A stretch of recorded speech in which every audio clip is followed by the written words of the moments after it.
Hello students, welcome to Ritesh online classes YouTube channel. Students, आज मैं आप लोगों को क्लास 7th का साइंस यहाँ पे स्टार्ट कर रहा हूँ, जिसका फर्स्ट चैप्टर हम पढ़ेंगे, यानी कि पहला अध्याय यहाँ पे हम पढ़ेंगे, जिसका नाम है पादपों में पोषण। अब यहाँ पे आप लोगों को पादपों का मतलब पता होगा, क्योंकि क्लास 6th में यानी कक्षा 6 में आप लोग पढ़ चुके होंगे पौधों के बारे में। और वहाँ पे आप लोगों ने एक चीज़ और पढ़ा होगा कि भोजन के घटक। इन दोनों चैप्टर को अगर आप लोगों ने कक्षा 6 में पढ़ा है तो आज का जो ये चैप्टर है पादपों में पोषण, इसको पढ़ने में आपको कोई दिक्कत नहीं होगी। उन दोनों चैप्टर्स का यहाँ पे समावेश है। तो यहाँ पे पादपों का मतलब आप सभी को पता है पौधे होता है, तो यहाँ पे पौधों में जो पोषण होता है उसके बारे में आज के चैप्टर में हम पढ़ेंगे। आप लोगों को डिटेल में मैं बताऊँगा। और अगर आप लोगों को चैप्टर पढ़ने के बाद सारी चीज़ें समझ में आए तो प्लीज़ वीडियो को लाइक करिएगा। और ऐसे ही वीडियोस देखने के लिए NCERT के किसी भी क्लास का अगर आप लोगों को कोई भी चैप्टर पढ़ना है, किसी भी सब्जेक्ट का, तो आप लोग Ritesh online classes YouTube channel से जुड़ सकते हैं। नीचे सब्सक्राइब बटन, उस पर क्लिक करके सब्सक्राइब कर लीजिए। साथ ही साथ बेल आइकन दबाना मत भूलिएगा, जिससे मैं आप लोगों के लिए कोई भी यहाँ पे फ्री क्लासेस अपलोड करता हूँ तो उसके बारे में आपको पता चलता रहे। तो चलिए देर नहीं करते हैं, क्योंकि आज की क्लास कम से कम 25 मिनट की होगी, तो 25 मिनट बने रहिएगा। आप लोगों को सारी चीज़ें मैं यहाँ पे समझा दूंगा। यहाँ पे देखिए, यहाँ पे लिखा भी हुआ है, कक्षा 6 में आप पढ़ चुके हैं कि सभी जीवों के लिए भोजन आवश्यक है। आप सभी को पता है, आपके लिए आवश्यक है, जीव जंतुओं के लिए आवश्यक है, पौधों के लिए आवश्यक है, सभी के लिए आवश्यक है। आप यह भी पढ़ चुके हैं कि जो भोजन के घटक वाला चैप्टर पढ़े थे कक्षा 6 में, उसमें कार्बोहाइड्रेट के बारे में पढ़े थे, प्रोटीन, वसा, विटामिन और खनिज। ये जो सारी चीज़ें क्या थी, भोजन के घटक थे। अब यहाँ पे मैं एक एक चीज़ें पढ़ूंगा, जिस तरीके से मैं आपको पढ़ाता हूँ एक एक चीज़ पढ़ूंगा, जिससे कोई चीज़ छूटे ना, और उस चीज़ को मैं आप लोगों को समझाता चलूँगा। तो भोजन के घटक क्या क्या होते हैं ये आपने पढ़ लिया है कक्षा 6 में, फिर से मैं बता दिया हूँ यहाँ पे आप लोगों को। ये सारी चीज़ें क्या हैं, भोजन के घटक हैं। भोजन के ये घटक हमारे शरीर के लिए आवश्यक होते हैं, तभी हम इन चीज़ों को लेते हैं, और इन्हें पोषक कहते हैं। ठीक है, सभी जीवों को भोजन की आवश्यकता होती है। पादप यानी कि जो पौधे होते हैं स्वयं के लिए भोजन बना सकते हैं। जैसे हम लोग हैं, हम लोग क्या अपने लिए भोजन बनाते हैं, वो हम भोजन दूसरों के सहायता से लेते हैं। जैसे हम पेड़ पौधों के सहायता से भोजन अपना लेते हैं, जीव जंतुओं की सहायता से अपना भोजन लेते हैं। तो यहाँ पे क्या है, पेड़ पौधे क्या करते हैं, अपना भोजन स्वयं बनाते हैं वो लोग। जैसे हम लोग हैं, मानव सहित कोई भी प्राणी अपना भोजन स्वयं नहीं बनाता। जैसे हम लोग क्या है, अपना भोजन स्वयं नहीं बनाते हैं। क्या अपने शरीर में भोजन बना लेते हैं? नहीं, हम दूसरी चीज़ों को लेते हैं, उनसे अपना भोजन बनाते हैं। लेकिन पेड़ पौधे क्या होते हैं, वो अपना भोजन स्वयं बनाते हैं, किसी के ऊपर आश्रित नहीं होते हैं। मुख्यतः ज़्यादातर पौधे जो पेड़ पौधे होते हैं, कुछ पौधे होते हैं जो दूसरे जीव जंतुओं पे या फिर दूसरे पौधों पे देखे होंगे, कोई पेड़ देखे होंगे उसके ऊपर छोटा सा पौधा उगा हुआ है, तो क्या करता है वो छोटा पौधा उस बड़े पेड़ से अपना भोजन लेता है। कुछ पौधे होते हैं, लेकिन ज़्यादातर पेड़ पौधे अपना भोजन स्वयं बनाते हैं। इसके बारे में यहाँ पे बताया गया है। ठीक है, वे पादप अथवा पादपों का आहार ग्रहण करने वाले जंतुओं से अपना भोजन प्राप्त करते हैं, जैसे हम लोग हैं। अतः मानव तथा अन्य प्राणी प्रत्यक्ष अथवा परोक्ष रूप से पादपों पर निर्भर होता है। ठीक है, जीव जंतु भी हम अपने भोजन में लेते हैं, तो क्या जीव जंतु भी तो पेड़ पौधों को ही अपना भोजन बनाता है। तो एक तरीके से वो जो जीव जंतु हैं वो भी पौधों पे आश्रित हैं। इसलिए मुख्य रूप से अगर हम अपनी बात करें तो हम लोग भी पेड़ पौधों पे मुख्य रूप से आश्रित हैं। इतनी चीज़ें समझ में आ गई होंगी आप लोगों को। अब यहाँ पे 1.1 पॉइंट देखिए, पादपों में पोषण विधि। केवल पादप ही ऐसे जीव हैं जो जल, कार्बन डाइऑक्साइड एवं खनिज की सहायता से अपना भोजन बना सकते हैं। ये सभी पदार्थ उनके परिवेश में उपलब्ध होते हैं, यानी उनके चारों तरफ वो सारी चीज़ें उपलब्ध होती हैं। कार्बन डाइऑक्साइड हो गया, चाहे वो जल हो गया, या फिर कोई खनिज की आवश्यकता हो, जैसे वो मिट्टी से लेते हैं, वो सारी पेड़ पौधों के आसपास उपलब्ध होते हैं। पोषक पदार्थ सजीवों की शारीरिक संरचना, वृद्धि तथा क्षतिग्रस्त भागों के रखरखाव के लिए समर्थ बनाते हैं। जैसे पेड़ पौधे का कोई भाग टूट गया तो देखेंगे वहाँ से फिर नई टहनी निकलने लगती है, नई पत्तियाँ निकलने लगती है। तो क्या होता है, वो अपने भोजन से पोषक तत्व लेते हैं, जिससे वो डेवलप होते हैं। अपनी वृद्धि के लिए भी वो भोजन लेते हैं, पोषक पदार्थ लेते हैं। जैसे हम लोग अपनी वृद्धि के लिए भोजन करते हैं, अपने शरीर को स्वस्थ रखने के लिए भोजन करते हैं, उस तरीके से पेड़ पौधे भी अपना भोजन इन्हीं सब सारी चीज़ों के लिए करते हैं। विभिन्न जैव प्रक्रमों के लिए आवश्यक ऊर्जा भी प्रदान करते हैं ये पेड़ पौधे। सजीवों द्वारा जो भोजन ग्रहण करने एवं उनके उपयोग की विधि को पोषण कहते हैं। पोषण की वह विधि जिसमें जीव अपना भोजन स्वयं संश्लेषित करते हैं, स्वपोषण कहलाती है। यानी कि जो पेड़ पौधे होते हैं जो अपना भोजन, अपना पोषक तत्व स्वयं बनाते हैं, स्वयं ग्रहण करते हैं, उसको क्या कहते हैं, स्वपोषण कहते हैं। अतः अब ऊपर की तरफ देखिए, यहाँ पे देखिए, अतः ऐसे पादपों को स्वपोषी कहते हैं, जो अपना भोजन स्वयं बनाते हैं। ऐसे पादपों को क्या कहते हैं? स्वपोषी। आपसे क्वेश्चन पूछ सकता है एग्जाम में कि स्वपोषी पौधे किसे कहते हैं? तो ऐसे पौधे जो अपना भोजन स्वयं बनाते हैं, किसी के ऊपर निर्भर नहीं रहते हैं, उनको क्या कहते हैं? स्वपोषी कहते हैं। आगे देखिए, जंतु एवं अधिकतर अन्य जीव पादपों द्वारा संश्लेषित भोजन ग्रहण करते हैं, उन्हें विषमपोषी कहते हैं। यानी कि ऐसे पेड़ पौधे जो जीव जंतुओं पे आश्रित होते हैं या फिर अन्य पौधों पे आश्रित होते हैं, उनको क्या कहते हैं? विषमपोषी, जो अपना भोजन स्वयं नहीं बनाते हैं। आगे देखिए, अब यहाँ पे पूछा गया एक चीज़, अब हम पूछ सकते हैं कि पादपों की खाद्य फैक्ट्री कहाँ स्थित है? क्या भोजन पादप के सभी भागों में निर्मित होता है अथवा केवल कुछ विशेष भागों में? पादप अपने परिवेश में कच्ची सामग्री किस प्रकार प्राप्त करते हैं? खाद्य फैक्ट्रियों तक उनका स्थानांतरण किस प्रकार होता है? क्या आप जानते हैं कि इतना तो आपको पता होगा कि पेड़ पौधों में क्या क्या पार्ट होता है? तना होता है, पत्तियां होती हैं, जड़ होता है, अन्य कई भाग होते हैं। तो क्या वो सारे जो उसके भाग होते हैं सब भोजन बनाते हैं? तो ऐसा तो है नहीं। तो यही यहाँ पे पूछ रहा है। तो यहाँ पे हम देखेंगे उस चीज़ को कि जो यहाँ पे फैक्ट्री कहते हैं जिसको, खाद्य फैक्ट्री, वो क्या हो, पौधे का कौन सा भाग होता है? तो 1.2 देखिए यहाँ पे, प्रकाश संश्लेषण पादपों में खाद्य संश्लेषण का प्रक्रम। अब हम प्रकाश संश्लेषण के बारे में देखेंगे यहाँ पे, और पादपों में जो खाद्य संश्लेषण होता है उसके बारे में जानेंगे हम। तो यहाँ पे देखिए, सबसे पहले ही बताया गया, पत्तियाँ पादप की खाद्य फैक्ट्रियाँ होती है। यानी कि जो खाना बनता है, भोजन बनता है पेड़ पौधों का, वो पत्तियों द्वारा बनता है। ठीक है। अतः सभी कच्चे पदार्थ पत्तियों तक यहाँ पे पहुँचने चाहिए। जाहिर सी बात है कि अगर पत्तियाँ भोजन बना रही हैं तो वहाँ पे खनिज पदार्थ पहुँचना चाहिए, कार्बन डाइऑक्साइड पहुँचना चाहिए, जल पहुँचना चाहिए। जाहिर सी बात है, तभी तो भोजन बनेगा। मृदा में उपस्थित जल एवं खनिज जड़ के द्वारा, जो मूल होता है, जो पृथ्वी के अंदर जाते हैं जड़, देखे होंगे आप पेड़ पौधों को, तो उसके द्वारा अवशोषित की जाती है। तथा तने के माध्यम से, जो पेड़ पौधे का, यहाँ पे जो मैं एक पेड़ पौधा बना रहा हूँ, जैसे देखिए ये जड़ हो गया, नीचे जड़ हो गया, यहाँ पे ये पत्तियाँ हो गई। तो पहले तो ये ज़मीन से जल और खनिज पदार्थ लेते हैं, इनको तने के माध्यम से पत्तियों तक पहुँचाते हैं। ठीक है, अब समझ गए होंगे आप लोग।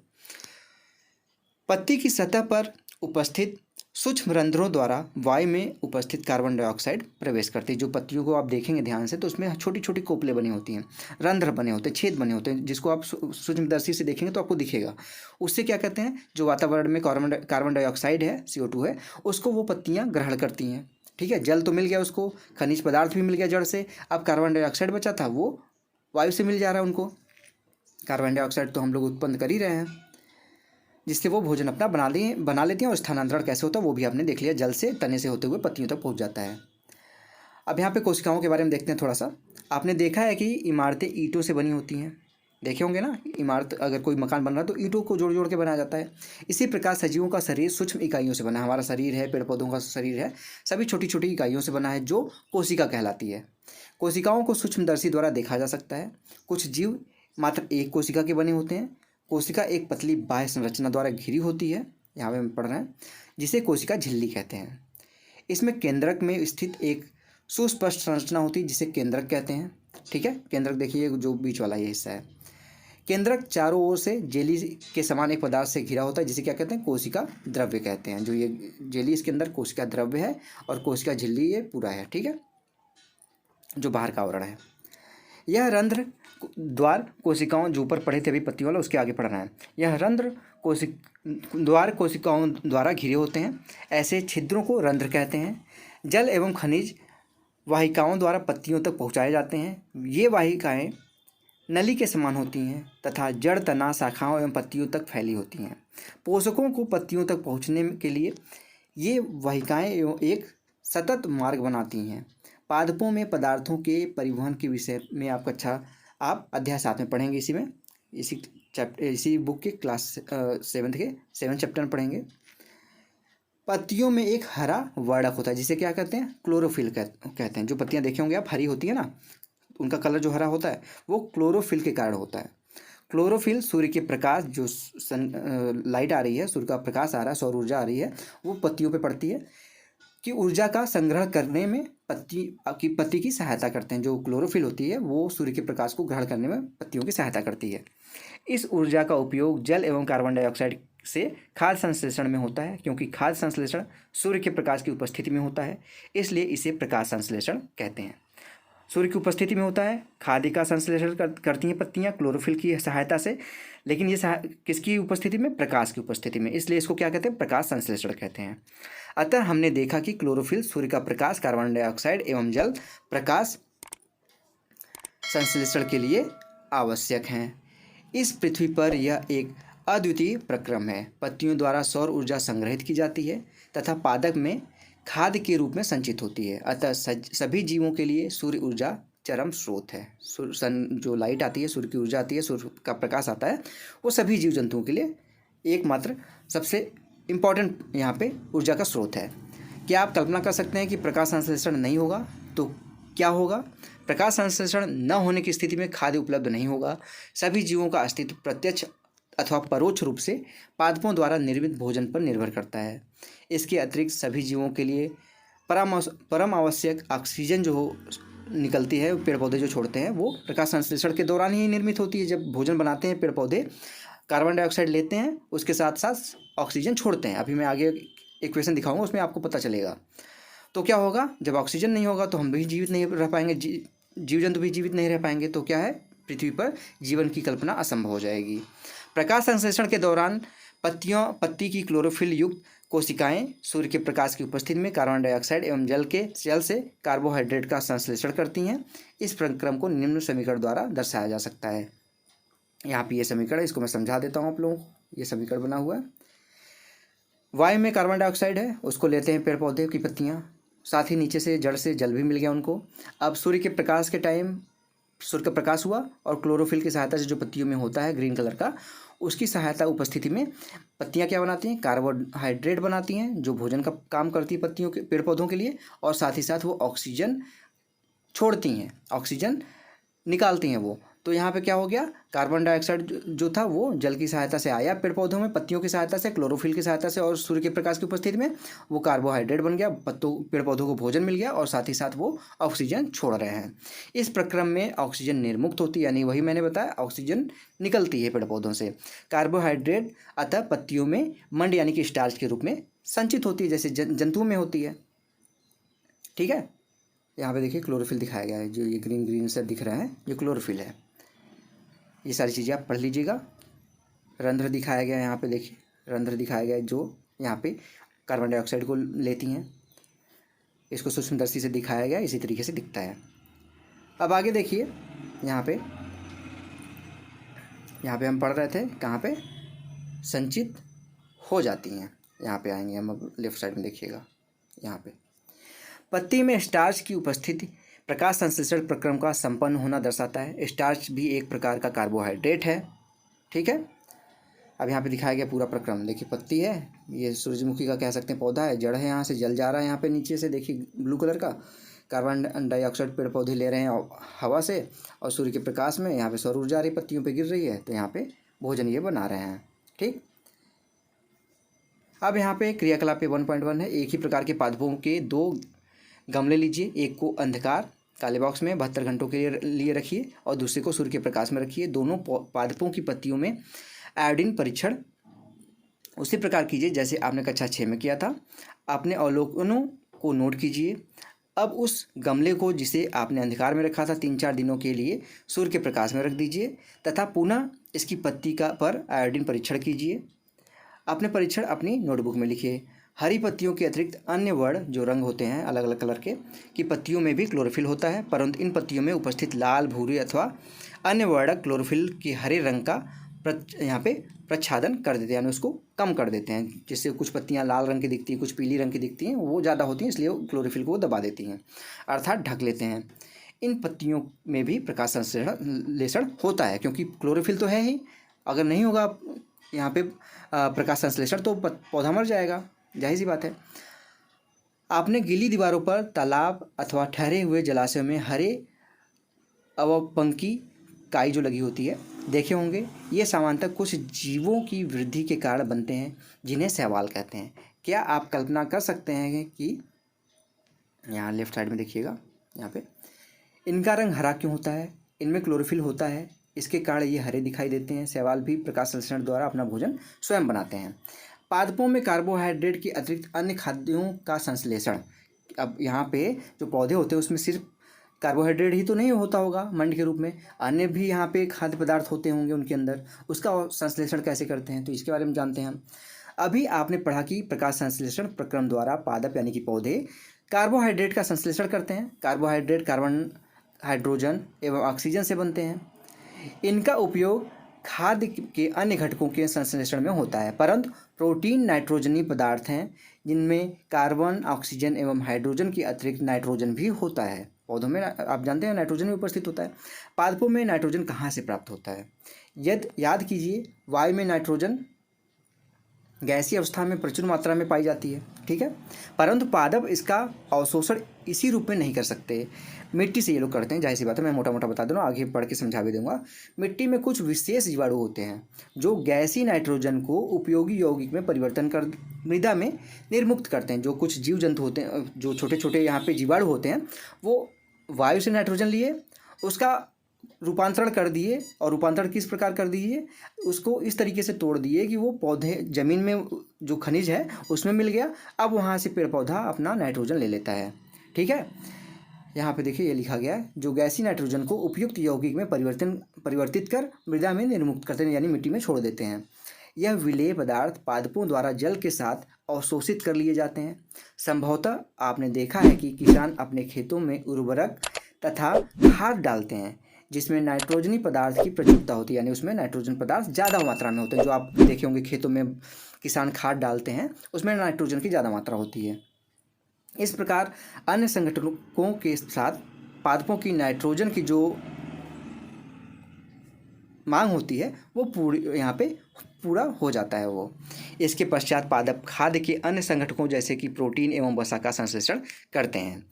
अगला पॉइंट है यहाँ पे, अगला हेडिंग यहाँ पे देखिए, पादपों में पोषण की अन्य विधियाँ। कुछ पादप यानी पौधे ऐसे भी होते हैं जिनमें क्लोरोफिल नहीं पाया जाता, वे भोजन संश्लेषित नहीं कर सकते। वे कैसे जीवित रहते हैं? अब जाहिर सी बात है कि वो प्रकाश संश्लेषण नहीं कर पा रहे हैं, तो जीवित कैसे हैं? तथा वे पोषक किस प्रकार प्राप्त करते हैं? मनुष्य एवं अन्य प्राणियों की तरह ये पादप भी अपने पोषण के लिए अन्य पादपों पर द्वारा निर्मित खाद्य पर निर्भर करते हैं। वे विषमपोषी प्रणाली का उपयोग करते हैं। क्या आपको एक वृक्ष के तने एवं शाखाओं में से लिपटे रस्सीनुमा पीले रंग की संरचना दिखाई देती है? ये अमरबेल का पादप है। इसमें क्लोरोफिल नहीं होता। ये अपना भोजन उस पादप के से प्राप्त करता है जिस पर ये अवरोही होते हैं, यानी जिस पेड़ पे ये लिपटे होते हैं उस पौधे से ये अपना भोजन प्राप्त करते हैं, ठीक है, जिस पर ये आरोहित होते हैं। वह पादप परपोषी कहलाता है। जो इनको भोजन करा रहा है, जो पौधा, जो बड़ा वाला पौधा है जिस पे लिपटे हुए हैं, उस बड़े वाले पौधे को क्या कहेंगे? परपोषी। क्योंकि अमरबेल जैसे पादप परपोषी को अमूल्य पोषकों के से वंचित करते हैं, अतः इन्हें परजीवी भी कहते हैं। अब जाहिर सी बात है उस बड़े पौधे से ये भोजन ले रहे हैं, तो जाहिर सी बात है उसके भोजन का यूज कर रहे हैं, तो क्या है, ये परजीवी हैं जो दूसरे के भोजन को अपना भोजन बना रहे हैं। क्या हम इन अन्य जंतु, देखिए यहाँ पे ये पीला पीला दिख रहा है, ये अमरबेल का है लता, इस पेड़ पे लिपटा हुआ है, तो ये इस पौधे से, बड़े वाले पौधे से ये भोजन ले रहा है, जिसको क्या कहते हैं? बड़े वाले पौधे को परपोषी कहेंगे और अमरबेल को परजीवी कहेंगे। भी इस एक प्रकार के परजीवी हैं। आपको इस पर विचार करना चाहिए। अपने अध्यापक से इस विषय पर चर्चा कीजिए। क्या आपने ऐसे पादपों को देखा है अथवा उनके विषय में सुना है जो जंतुओं का भक्षण करते हैं? कुछ ऐसे पादप भी हैं जो कीटों को पकड़ते हैं तथा उन्हें पचा जाते हैं। क्या यह विस्मयकारी नहीं है? ऐसे पौधे हरे या अन्य किसी रंग के हो सकते हैं। चित्र 1.6 के पादपों को देखिए, अभी दिखाते हैं आगे हम आपको ये चित्र।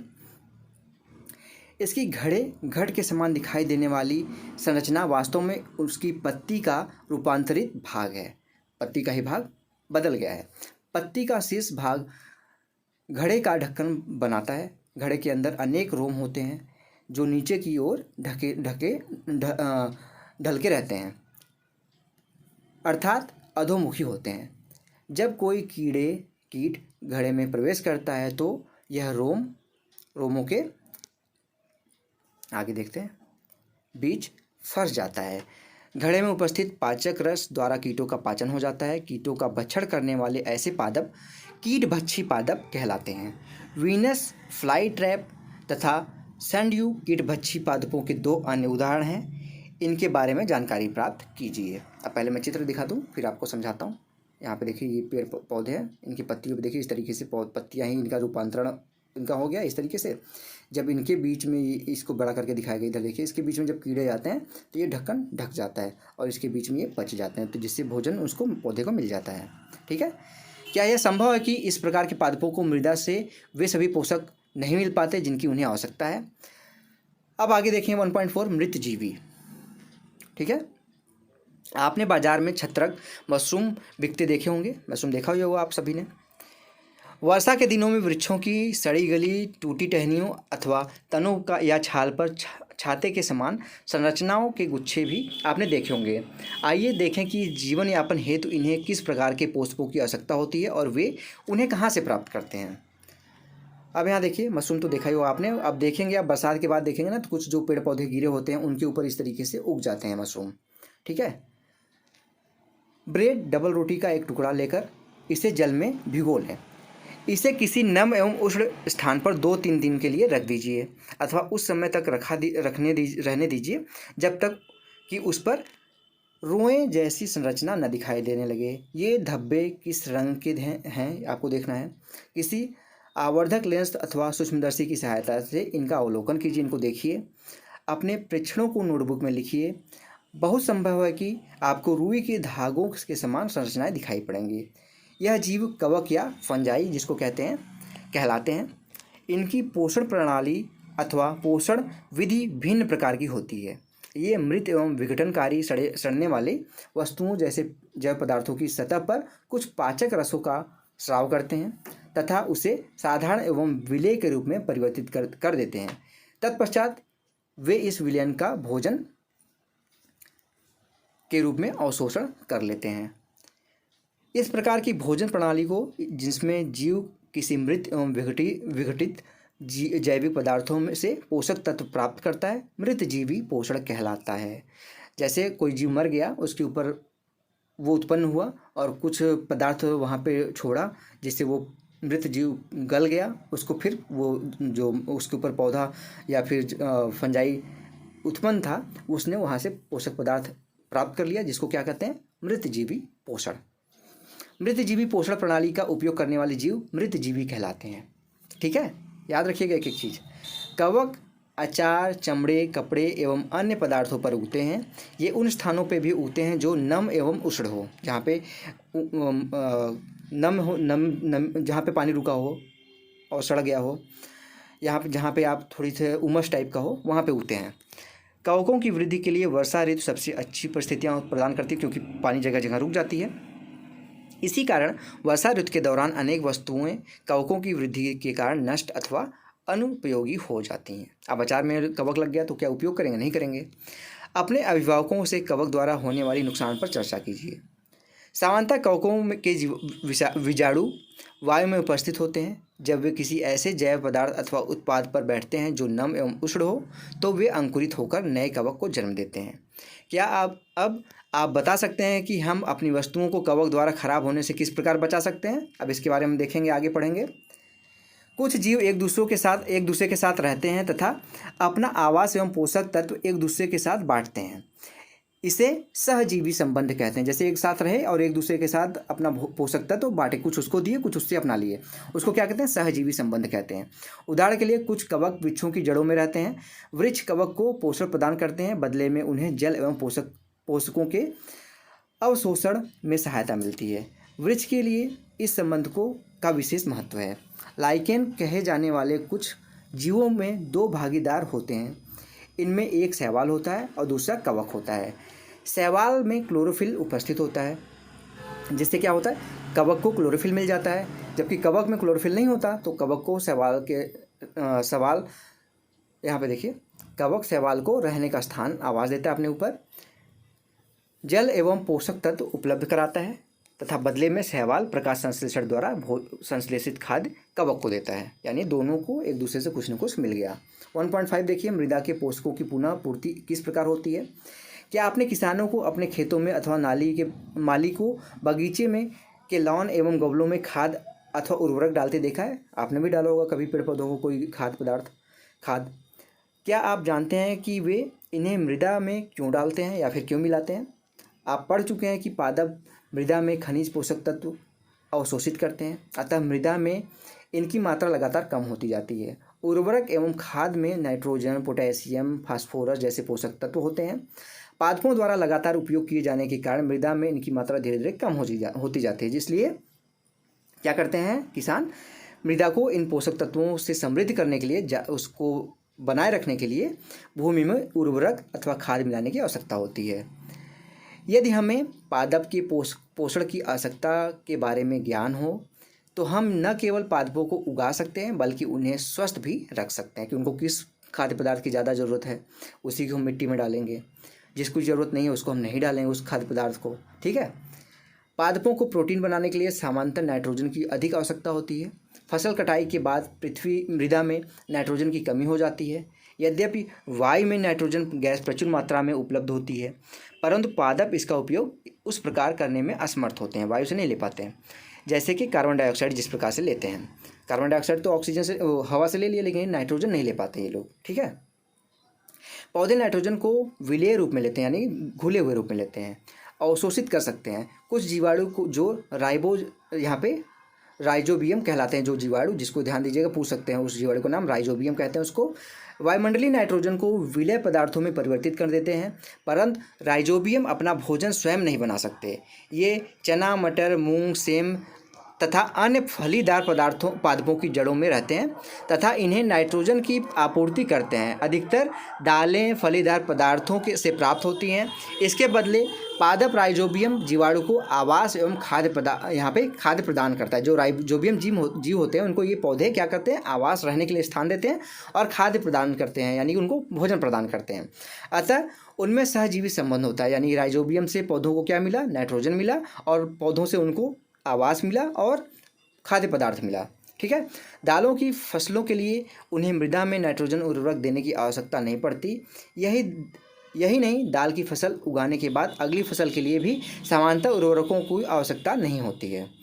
इस अध्याय में आपने पढ़ा कि अधिकतर पादप स्वपोषी होते हैं। बहुत कम ही पादप अन्य पोषण प्रणाली अपनाते हैं, जैसे कि परजीवी एवं मृतजीवी। परजीवी एवं मृतजीवी दूसरे पादपों से पोषण प्राप्त करते हैं। सभी प्राणी अपने भोजन के लिए पादप तथा अन्य प्राणियों पर निर्भर करते हैं, अतः उन्हें विषमपोषी के रूप में सामूहिकृत किया जा सकता है। क्या हम कह सकते हैं कि कीटभक्षी पौधे आंशिक विषमपोषी हैं? तो ये हो गया पूरा चैप्टर आपका ख़त्म। यहाँ पे कुछ शब्द हैं, इसको मैं आपका जब क्वेश्चन आंसर कराऊंगा, जैसे स्वपोषी किसे कहते हैं, क्लोरोफिल किसे कहते हैं, विषमपोषी, परपोषी, कीटभक्षी पादप, पोषक, परजीवी, प्रकाश संश्लेषण, मृतजीवी, रंध्र, सहजीवी संबंध, कवक, इनके बारे में मैंने चैप्टर में बताया भी है। अगर नहीं आपको समझ में तो एक बार रिपीट करके देखिएगा, आपको समझ में आ जाएगा। आपने क्या क्या सीखा है मैं जब क्वेश्चन आंसर कराऊंगा तो उसमें मैं बता दूंगा आप लोगों को सारी चीज़ें। अब नेक्स्ट वीडियो में आप लोगों को इस चैप्टर का क्वेश्चन आंसर करा दूंगा। तो दोस्तों, अगर आप लोगों को आज की वीडियो पसंद आई हो तो प्लीज़ इस वीडियो को लाइक करिएगा, और ऐसी ही वीडियो अगर आप लोग डेली बेसिस पे देखना चाहते हैं, NCERT के किसी भी क्लास का कोई भी चैप्टर आपको पढ़ना है तो आप लोग नीचे कमेंट बॉक्स उसमें कमेंट कर सकते हैं। मैं 1 से 2 दिन के अंदर आप लोगों को चैप्टर पढ़ा दूंगा। और अगर वीडियो अच्छी लगी तो प्लीज़ वीडियो को लाइक करिएगा। ऐसी वीडियोस देखने के लिए Ritesh online classes YouTube channel को सब्सक्राइब कर लीजिए। नीचे सब्सक्राइब बटन है, उस पर क्लिक करके सब्सक्राइब कर लीजिए, बिल्कुल फ्री है। साथ ही साथ बेल आइकन दबा के रखिए, जिससे मैं आप लोगों के लिए जो भी यहाँ पे फ्री क्लासेस लेता हूँ उसके बारे में आपको पता चलता रहे। तो स्टूडेंट्स, मिलते हैं नेक्स्ट वीडियो में, तब तक के लिए आप सभी का बहुत बहुत धन्यवाद। जय हिंद, वंदे मातरम।